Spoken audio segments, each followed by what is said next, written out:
Welcome back to Masters of Modern. I'm your host, Alex Kessler, here with my co-host, Ben Bateman. What a reserved and calm intro that was by you. You know, I've grown since over the last 2 weeks. Are you mature? I'm taller. I'm now 6'4" versus 6'3". You enjoy a herbal tea? Yeah, actually, in fact, I have a medicine ball right here. I do not have the coronavirus. That's good to know. I'm happy to hear that. Yeah, we're very close, you know. Make sure to wash your hands, everybody. It's really, honestly, 20 seconds, the only way to do with it. The alcohol hand stuff, like, only half works. Yeah. If you're going to use it, 60%. That's anything less alcoholic than that, don't do it. You got to be 60% alcoholic to fight coronavirus. 60% alcoholic? Yes. Wow. And then just wash your hands, 20 seconds. Just keep doing it. If you're like, I haven't washed my hands for a second, go wash your hands. Don't touch your face. I'm terrible at that. I'm really bad at it, too. I'm like, my hands are up here all the time. My fingers are basically chew toys. But... This concludes our episode of the Coronavirus Podcast. No, this is the Masters of Modern. We talk about Magic here. Yeah. We're back in studio together. This is important. Magic players go and gather. It's true. In big areas. Magic the Gathering. Of recycled air. So stay safe, everybody. Yeah. So here we are. We're back in Los Angeles together. And it's fun when you and I get to do shows together because it actually feels like, even though the show is the best it's ever been, we are doing the best with it. We have a producer. The set looks great. Yeah. We are able to do the show together less than we've ever been able to do the show. Yeah. So we obviously have our third host now, Michael Grothy, who's on the show more than we are, it feels like. So when we are together hanging out, it's really a lot of fun.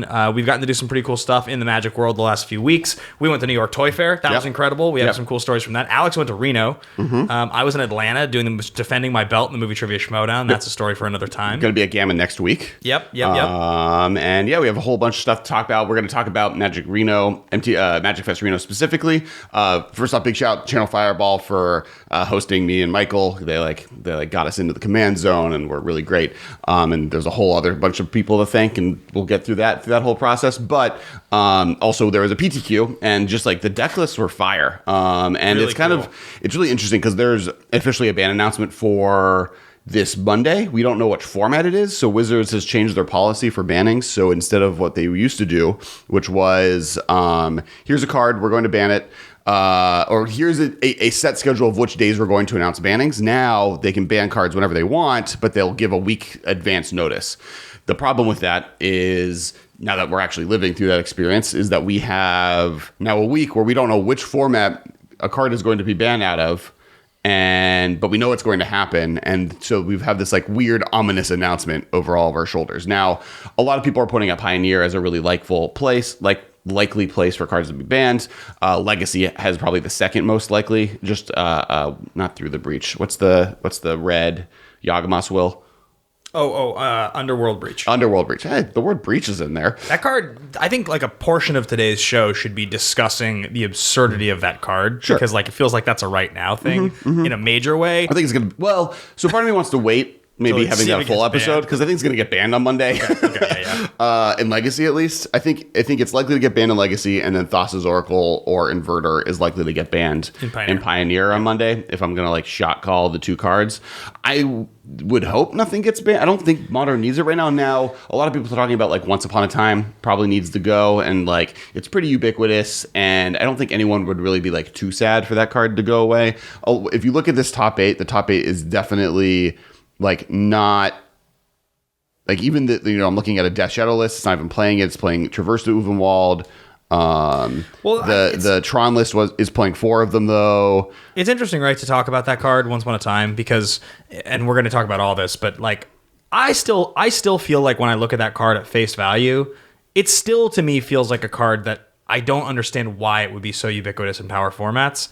Because I get the idea of playing a free spell on the first turn of the game is great. Like if you start the game with that in your opening hand, you get like a free thing. But it's not like you're getting that good of a free thing. I get you get some card selection on a creature or like a land if you don't have one. But after that, is there a free draw card that hasn't seen play in Modern available to you? But it's in like a major way. Totally. But it's a free draw card only once. So the rest of them you draw in the game are like these fine cards, but they're kind of clunky. It's not that I don't get that it's powerful. I do get that it's powerful. It's just that I still haven't wrapped my head around like, why did this, like, how is this so ubiquitous? It's played as a 4 of in like every green deck in Modern, it feels like. It's a cantrip that lets you look at the top 4 cards of your library, fixture mana. I mean, like, it's kind of, we talk a lot about on this podcast the power level of being very good early game and very good late game. It's why Deathrite Shaman was so powerful. It's why every cantrip under the sun has always been powerful. The ability to, on turn 1 and 2, play something that is going to be good at that moment. But then also, if you draw it on turn 30, after you've like grinded your opponent out on resources, is good then, is like very valuable. It's one of the reasons like Birds of Paradise sometimes is bad, right? You like on turn 1, Birds of Paradise wins you the game. But if you draw it with no cards in hand on turn 7, you'll lose. Let me ask you this, though. So, by the same token, what cantrip that costs 2 mana in Modern that doesn't get you another resource on top of the card has ever seen play? Like, so Manamorphose gets you the mana back, right? Well, so you get a card. Telling Time has seen play a few times. Telling Time is not ubiquitous as a 4 of. Like, that's barely a card. But Telling Time is always a 2 mana thing. My point is that because this is free once. This is when it's 2 mana, it's late game. And if I was on turn 7 and drew Telling Time in any matchup that was able to take advantage of the requirements that card has, I would play it. You're right? happy. Like, sure. I'm happy. Sure. Like, I'm happy about it late game. I got to the late game to be able to cast Telling Time. The problem is that normally you don't get there in Modern, where Once Upon a Time is good on turn 1 and 2 when you draw it, because you can play it as your first spell, and now you get to get a free spell out of it, and you get to play whatever spell you get if you get a spell you need. Or you draw late game and you play it as a 2 mana thing, but then by that point it's fine. You're at the late game. You paid 2 mana for it, and you have 2 more mana in play probably, so it can play the 2-drop you find. I guess that's fair, because like it's not just a cantrip; it's card selection and a cantrip. Right. So like Manamorphose gets you the mana back, and it's great for being like a piece of an engine. But like late game, if you have a bunch of mana and you can dig for like a Prime Time or an Uruo or something, like whatever it is that you're looking for, having the mana often in those situations to both play it and the thing you're getting in the same turn makes it pretty valuable. Well, and just being able to play this card for free in the first 2 turns, and then Frank Carson wrote a really good article Michael has talked about a few times also, where like this card just like lets you cut 2 lands from your deck often. Right. And does just a lot of work in what you needed to do. And being able to find lands is really important, but being able to find creatures, which is why it's seeing play over not visions. Oh, Ancient Stirrings. Ancient Stirrings. Gotcha. Thank you. Yeah. See, I know I don't know how to say that card's name. I just don't know what the card's name is. It's like charades. You were just going to give me some motions. Yeah. 2 words. First one's small. It's a movie. Ancient. Okay. So I think when talking about the bannings that are coming up, looking at those out of Modern, that's the only card that really looks to me that's like problematic immediately. There's a bunch of cards that I'd like to talk about in that world, but let's maybe wait till next week when we're going to have basically an episode about bannings once the announcement is made. I think that's great. But the place that, with Legacy, we're not a Legacy podcast. I can't attest to even talk about what that metagame looks right now, but like obviously Yawgmoth's Will is problematic in that format. If it's problematic in Pioneer and probably Modern in the long run, it's definitely problematic in Legacy. Today's episode, we're going to be talking about all the things we mentioned. We have a handful of brews from these PTQs in Reno that are super dope we want to talk about. I think the interesting thing, and I think kind of the theme of this, is talking about Modern's metagame right now a little bit. Obviously, since the Mox Opal banning, since the format has started to kind of shake up, we've seen a whole bunch of Amulet decks. That's been like a very, very big player in the format. Death Shadow, Dredge, some of these ones that are very popular we've seen. But we're going to be kind of talking about some of the edges that we're starting to see pop up. There was no Urza in this top 8 in this PTQ, which is interesting. And so we are going to be talking about that. But before we get to all of that stuff, guys, I do want to give a quick couple shout outs. Remind everybody here, you can find us on Twitter at the MMCast. We have actually like really cool stuff on our Twitter recently because we like debuted a couple products over the course of the last month for Ultra Pro. We got the official Ultra Pro announcement for the Chandra series Mythic Edition box, and then we also got to preview some stuff we're going to talk about at New York Toy Fair. That's like these amazing tiny Magic cards. We'll talk about that in a second. But we've been getting like legitimate things. So if you want like Magic news, go check out our Twitter at the MMCast. You can find me at Ben Bateman Media, at Kes Wiley over here on all the different platforms, and we have a Patreon. Kesco on Twitch though. Yeah. For now. Patreon.com/TheMMCast. We've talked about it a bunch, guys, and look for a big announcement coming the next couple weeks about a little bit of like a retooling of the Patreon. A lot of you guys know I have this other brand, Action Industries, I do with Andrew Guy, and we've spent a lot of time over the last year figuring out kind of like the best ways to give back, and we're going to kind of borrow a few of those ideas because some cool stuff worked there, and we want to throw some things back to you guys as well. So look out for a big announcement on that coming up. And the last shout out, guys, is hit that subscribe button below if you're watching this on YouTube, because more subscribers, the notification bell, you guys will know when we post content. It means the world to us to have you guys leave comments and interact with us here on YouTube. Yeah. So the ending thought on Through the Breach, because I did want to mention why I don't think in Modern it's seeing Infinity play. And I think Modern is this perfect medium between Pioneer and Legacy, where Legacy has such powerful cards in it that can take advantage of it, that the Graveyard Hate, even though it's very powerful there, isn't powerful enough to be able to fight it. In Pioneer, they don't have good Graveyard Hate, right? The Graveyard Hate, they're very limited. Like, the best one is probably Leyline of the Void. Scavenging Ooze is the main player. It sees a lot of play. And Grafdigger's Cage, right? Yeah. And, like, without Spellbomb or Rest in Peace or those kind of effects, it's a little bit harder to fight the graveyard. They did reprint, this is actually hilarious for us because we were the ones that previewed it, but they did reprint Scrabbling Claws, which is like so much more relevant now because Pioneer has taken off than it's seen when we actually previewed it. Sure. I'm pretty sure when we previewed that card, the format didn't exist yet. What's the zero? No, yeah, absolutely did. Pioneer started in September. I just couldn't remember when we got Scrabbling Claws. You're thinking you were about to January 2019. Yeah, you were about to make a reference to Tormod's Crypt. Actually, that was Sam Lewis who helped. New addition to Kesco. Tormod's Crypt is slow in my old age, man. I can't believe I just dropped that one. Well, I'm like drinking like 3 coffees right now. I have post convention hall funk. I think is the term where like you're at the highest high. You're like hanging out with people for like literally 48 hours straight. I spent all day on Sunday laughing at different ridiculous T-shirt names that are not safe for work, and then now I'm back. Reno's really cool. Basically, it was Olivia Goberhicks like hosting Magic in her hometown, so that was really sweet. Vince was there, Vincent Kenobi, Tappy was there, Christine was there, Kat was there on the like more content side. Ben Wheeler, Shivam spent a lot of time with Shivam Bot. He has a new podcast everyone should check out. Casual Magic. Casual Magic. You were on one episode. I'm eventually going to be on when I'm in town for more than a day, and he's actually eventually going to guest on the podcast, maybe even next week. Just tons of people. I'm like gonna miss people. Like it was really cool because it was definitely like a Magic event that was like, look how great the Magic community is. Yeah. And look all the cool stuff that we can do and like look how great of a community we are. And that was really great. As far as Magic goes, played a lot of Commander. Sweet. Played a lot of Commander games where a Planeswalker was the Commander. So like I have Oathbreaker kind of, you mean? No. So like just purely turn 0. So here's the thing. Magic has a rule now. Commander does. It's called Rule 0. It basically says you do whatever you want. It was the rules committee's like, stop yelling at us about the changes you want. Most of these are house rules anyways. This is a casual format, so technically you can do whatever we want. We're not judge, jury, executioner, so if you want to try doing this, go ahead. I think Planeswalker should be Commander. I've now been on at least 4 other guest podcasts, including the Command Zone, talking about why I think that is true. Yeah. And since then, even more people have been more verbal about it.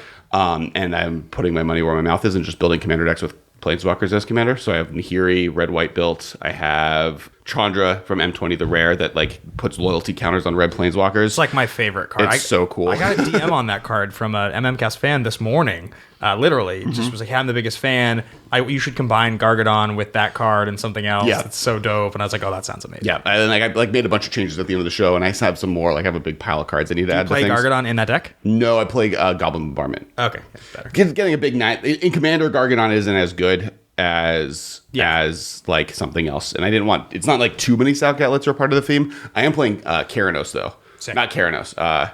Perforos. Yeah, okay, that makes sense. Because like those 2 tokens come in and dome someone for 4. Yeah.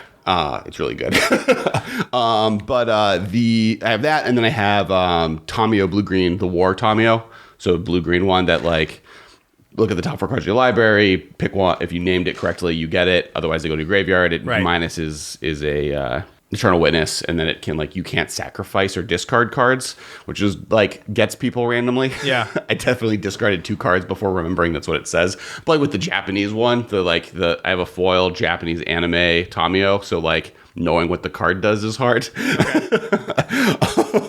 But so did a lot of that, and it was great. I highly recommend trying it. If you want to play with a Commander that's a Planeswalker, if you have a favorite Planeswalker, just do it. What I would recommend is having a guest Commander available.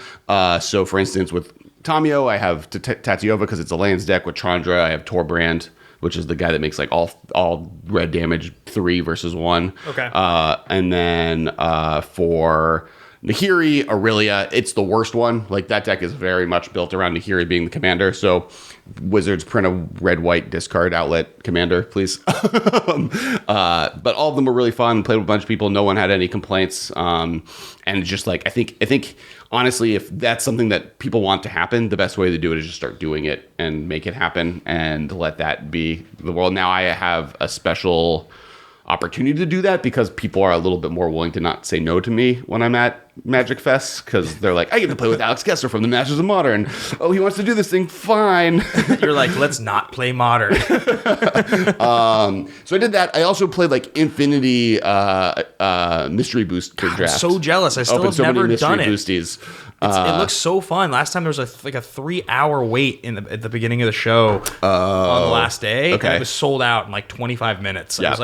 I was ridiculous. I was like so bummed out. So I just like make my own chaos thing, which is really fun, but I still really want to do Mystery Booster. It's kind of stolen your brand. Yeah. Because like you used to go to these every Magic Fest I've ever been to, you like on the last day you like host a big chaos draft, or we'd host like meetups where that's what we're doing. We had like 5 of them at I know. one of the meetups once. And like now you just can't, like, this is just, it's not strictly better because there's definitely things you lose, but like it's better.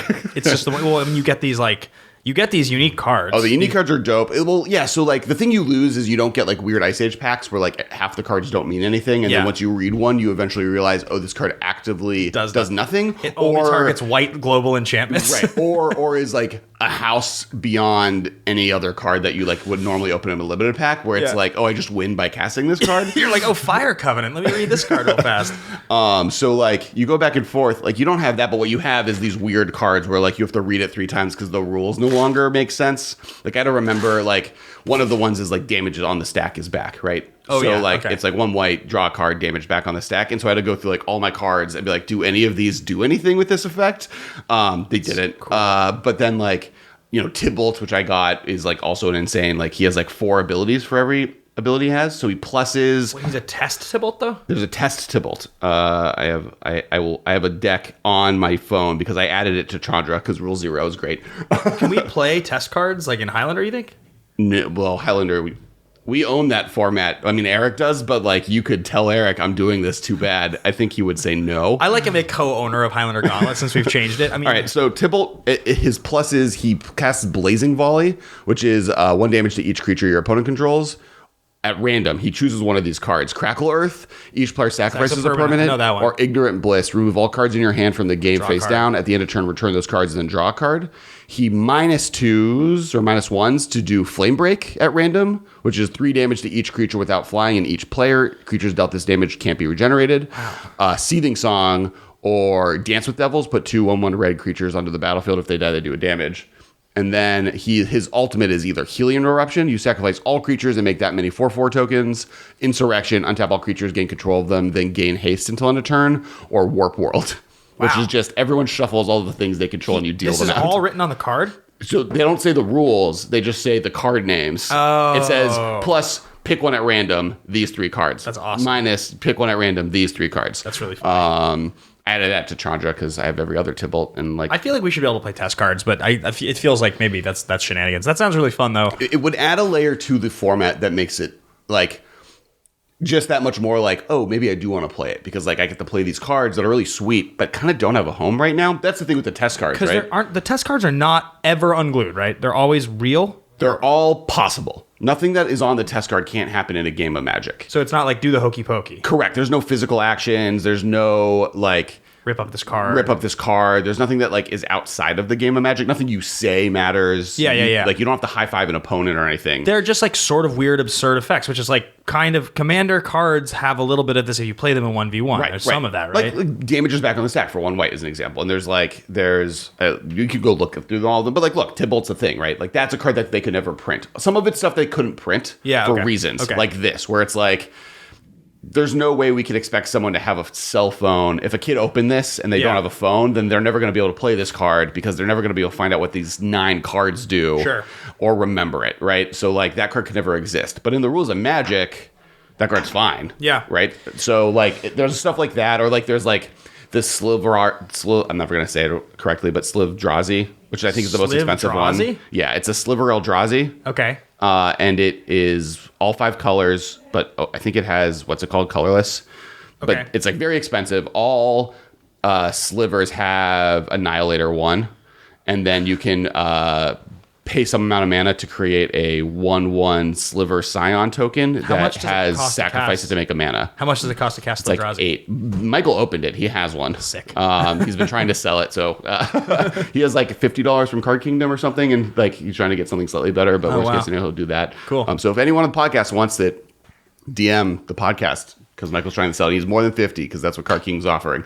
Well, so Reno sounds like it was super fun. Yeah. This sounds like... Sorry, back to the actual part of Mystery Draft before I finish. What's cool about it is like it's curated, right? Like there's strategies you can do. One of the problems with full-on chaos drafting is like you kind of just don't get to do any, like it's all basic. You like generally my plan is do blue white flyers or get every mana fixing I can and play the good cards. Like those are the 2 things I know to do. In this, there's good mana fixing. They made sure they seeded good mana fixing of different varieties in there. There's signets and there's like Harrow. There's like there are strategies, right? You can be like, oh, I'm going to do tokens or I'm going to do graveyard shenanigans. I'm going to do reanimator. So like you can do different things on purpose, which never really existed in chaos drafts. It's always kind of like, this is crazy. What can I do? What weird card combos could I maybe pull off? So that's really cool. And I think that's like one of the really big strengths of the format is like it's a good drafting experience from like a can't buy them, right? It's like, or you can, but they're crazy expensive. So they no longer give them away. You can no longer buy so if you win your pod, you just get tickets. You don't get packs. Okay. Because they were having just issues running out. They like when you sit down, they open all the packs for you ahead of time, so you can't just drop and take them because one pack is worth $35. I know. I bought one for our chaos draft at the last event. It was like $40. Yeah. They're like very expensive, and so they're no longer really available. But next week they're releasing mystery booster drafts packs. But there's none of the white cards. There's no test cards. There's no test cards. It's all random foils from the set that are valuable. So like, yeah, and like, what's the artifact? 0 mana makes 2 mana when you tap it. 0. Oh, Mana Crypt. Mana Crypt. Like there's like I don't think I was in a pod that didn't open a Mana Crypt, and that's like a $200 card. So there's like real value in this set, and Teferi's Protection in the set. Someone opened a Teferi's Protection and the green elf that is worth infinite money for no reason. Green elf. It's 1 green, 1 colorless, tap for how many, like domain basically. Bloom Tender? Yeah, Bloom Tender. Yeah. So that like they opened both of those, and both of them are $50 cards. So I really want to do this. I definitely am going to be at Seattle in June. Are you going that with me? I think I'm officially missing Seattle. What? I'm in London for the week and a half before that. No. So maybe I can convince you. You have to convince Whitney more than me. I'm also going to be at London this year, by the way, guys. June 11th or December 11th. Yeah, right now, my like GP or Magic event schedule. There's Seattle. There's which I want to go to. There's Vegas, obviously. For sure, I'll be there. Anaheim, which everyone, if you can, MMCast lives at Anaheim. We're the Los Angeles people. When is that? It's in November. Oh, it's November. Yeah. So we'll definitely be throwing an event at the end of it. And like the plan is to try and organize a Thursday or Friday. Everyone goes to Disneyland experience. Snap. I didn't know we were doing that. Yeah. So me and Michael have year passes. So we're like very good at Disneyland. Wow. You've had a year pass before, so you're also good at it. And so we're like going to try doing a whole Disneyland meetup situation. And then also on like Saturday night, we'll try and do like more of like rent out a hotel ballroom or something. So, so Gen Con is the big one. So that's the other big one. And a lot of Magic community members, that's like when we were talking about, when are we going to see each other again at Reno? Yeah. Everyone was like, well, Gen Con is probably and Seattle were like the main two. And like maybe SCG Con. SCG Con, a lot of people are going to. I'm actually in London for. It's the weekend before Seattle. Yeah. So those are like the main events of the next year. It's funny because like last year, so 2 years ago, Gen Con, I went with you, and that was the year that we went and did all the beta draft. Yeah, well, Michael qualified for a beta draft. That's so close. I know. Breaks my heart. And then the next year was the like I had to go like sort of last minute because I was in Africa. Yeah, but then, and remember, that was when Twitch Rivals tried to book me, but I had to do Gen Con, so then you booked Twitch Rivals. So they were like, okay, who's your co-host? Let's do him instead. Yeah. So then you got to do it before me, and I was like tearing my hair out while I was also at Gen Con, like with all of the Magic people, like realizing like, this is actually pretty sweet. This is actually like really fun to be here with like tons of Magic personalities. Gen Con's my favorite show of the year. It's better than Comic-Con. It's better than E3. It's better than... like, and like I like kind of love that there's like that strip of steakhouses. You know what I'm talking about? Yeah. Like, there's like St. Elmo's in Indianapolis. There's like St. Elmo's next to Izzy's or whatever, and like the steaks all look really good. Well, my like favorite thing, and it's really sad because I did it the first 2 years I went to Gen Con, but last year I missed, and the year before that we like was our first time having a booth, and so like didn't have time to breathe. Yeah. There's a section of the hall where you can just pay $10 and for the whole weekend do unlimited werewolf games, which is my like probably top 5 favorite like games. And so you just like, if you die, you just go to another circle. Like they just have them firing continuously, and so you just like don't stop pretending to be a werewolf. I wonder if I try to go to Gen Con again with you this year. But we have a booth. Yeah. So we did the drafts. We talked about that. We talked about Jackbox is really fun. Don't want to talk about why, but Jack in the Box? Jackbox. Oh, the game on like everything now. Jack in the Box. They have these things, these tacos. Yes, these tacos are vegetarian. No. Okay, so I have a question. Yeah. How much? What if you had to choose a meat to wrap around a log of cookie dough to cook it? Which meat would you choose? Is there even a question about this? There's really only 2 answers. Okay. The Wait, obvious, you're very prepared. Well, like, come on, it's bacon. You Okay, make bacon. okay. You make bacon weave. If you've ever watched Epic Mealtime, Sure. you understand bacon weave well. And you wrap it in bacon weave, and you cut it and cook it. Like, that seems amazing. Okay. But I do think, because I've had a lot of this in my life now, the thinly sliced filet where you sear it and wrap it around something is also incredible. Okay. I've had there's like a sushi roll you can get in California here. Okay. This place called Hama Sushi. Yeah. Where it's like a shrimp tempura roll with like other amazing stuff. What you're describing, my favorite food of all time, or like second favorite after those tuna cones in Hong Kong, is literally this wrapped in garlic and onions. Yes. At the We had it the first night Nadaman. last It's year. like literally the only thing I have to get every time I go to Hong Kong. It's incredible. So I think probably if it's really thin and it's really good filet and like searing it on the outside. You had me at thinly sliced filet. Fair. So Do you have an answer to this question? I was pretty high on chashu, like pork belly. Yeah. Because I wanted something a little thicker, because the conversation started a little bit weirder, and so I was bringing it to real food. So you're talking about the stuff you put in ramen. Yeah. So the way they make that is they take pork belly and they like roll it, and then Yeah. they like tie it with strings and roast it. So just in that roll have a log of cookie dough. The other thing someone brought up that I thought was really funny was taking a turkey. Not a turkey, a duck, a full duck, and instead of using stuffing, just stuff it with cookie dough and cook it. Yeah, because like duck like goes with sweet sauces, right? You use like a hoisin sauce at Chinese restaurants often. Sure. So like the cookie dough kind of does that. But I was high on the like. The other thing someone brought up is like, yes, you could wrap it with bacon weave, or do you want to make a cookie dough bacon lasagna? I mean, I don't know how good that really is, but I would certainly be open to trying it. I'd have like one bite and be like, okay, I'm done. So we don't have that much time left. So let's talk a little bit about the top. Let's talk about Super Impulse. Oh yeah, so I think that was really cool because so we went to New York Toy Fair. Alex obviously is the CEO of this toy company, Kesco. Yep. Also the Twitch channel that I use. So go follow that. And I work for said company. So we were in New York and we were talking about hula hoops and balls, and we like walked down the aisle literally 100 feet to like check out just like booth design of another booth. We're like, oh, let's go. And we like looked around, and you guys have probably seen this company, Super Impulse. They do the smallest whatever. So it's like the smallest Transformers toy, or like the smallest Rubik's Cube, the smallest Tetris game. Yeah. And we like were walking around and we were like, whoa, the smallest Magic cards. Have we never seen this? And we like picked it up, and it was not like, there was like Thought Scour, Remand, like wait. Well, it was Jace versus Vraska, the dual deck from like during Return to Ravnica block. So the cards in it were like back in the day when they were like legal and were very good. So it was like sick. So we were like, this is like amazing. Yeah. How have we not seen this? And we like asked them, we're like, is this out there? Like, no. no one's talked about this. We haven't announced it because they like don't. Because they license a bunch of properties, and most of the time it's not like a thing. And there's no one that like has a following about that thing, or there's not like a community based, like there's not there is a Rubik's Cube community because there's like fastest Rubik's Cube things, right. But I don't think this company like realized that, or is like leaning into the communities and niches around their product. So we were like, oh, we love to do the official preview of this online. Is that okay? And they were like, absolutely. And so like, we did this whole thing. We made it on Reddit. My hand specifically was the picture people were using everywhere. You and your wedding ring. Like, my very beat up, simple wedding ring, because there's no chance I don't lose this. It was like probably in terms of featuring our faces with this product, not the best that there was like a weird angle of the side of my head and like from like a top angle, and then your hand were like the two things. Yeah. It was fine. I mean, like, it did its job. But we posted on Twitter. People were really excited. We're even talking to them on maybe being like the first people to launch it at Gen Con, so they might be in our booth at Gen Con. Yeah. Announcements pending. So really exciting, really cool. The deck's awesome. Like the cards really small. We got some, and I gave one of them to Dana Fisher. Yep. Because she's the littlest Magic player, and so she was really excited. I gave her one of the ones I got. That was cool. Yeah. She was like really hyped. That's awesome. Yeah, she's great. She also went like 6-0. She's like very good at Magic. She's like very good at Magic. This is our first limited Magic event that she's like done this well, and so it was like really cool watching her do a run. And her friend went like 10-0. Yeah, and he was 12.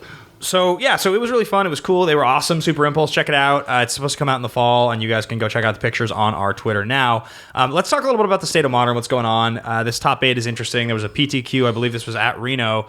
The reason we're talking about this, and again, you can go check out all of this on the Channel Fireball Twitter. All the lists are there. There's all 8 of them shared. But there are some very, very cool decks. Specifically, there's this one Fires of Invention deck. Right? That's the one. I feel like that's like the heater deck to talk about. That's the coolest deck of the weekend. That's like by far the most interesting. Sure. So this deck it's a snow deck, right? It's playing Astrolabe, which like Astrolabe's become pretty ubiquitous in the format. I think it's problematic, to be totally honest. But yeah, it makes. But the whole idea here, if you guys remember when we initially debuted Fires of Invention, when we talked about that on the preview episode, the very first thing I said, and this is something a lot of people was savor the moment. That's the first thing I thought of, right? Sure. Your untap step doesn't matter, so let's cast this on turn 4 and then immediately cast Savor the Moment. So this deck is taking advantage of that, but it's also taking advantage of Time Warp. So on the next turn, you hit your 5th land, now you have the ability to cast Time Warp, and it's also taking advantage of Ren and 6. Ren and 6 is kind of the card that really pushes it over the top because you can search for Mystic Sanctuary, and Mystic Sanctuary then allows you to just basically over and over and over again plus up your Ren and 6 and effectively loop your Time Warps. So the math that we were talking about the math yesterday. Basically, you have Ren and 6 in play.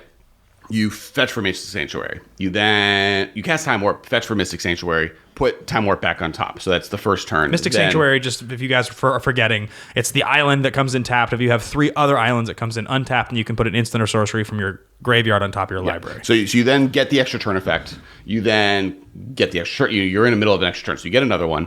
Then you fetch another one. Then you fetch another Mystic Sanctuary. So by the time you get the 4th one, you've taken enough turns to, I believe, get one above loyalty to ultimate Ren and 6, which you can start retracing your time. Ren and 6 then allows to let you to retrace your Time Warps and is getting the lands you need back to be able to discard to get it. So you go infinite. You get infinite turns with this combo.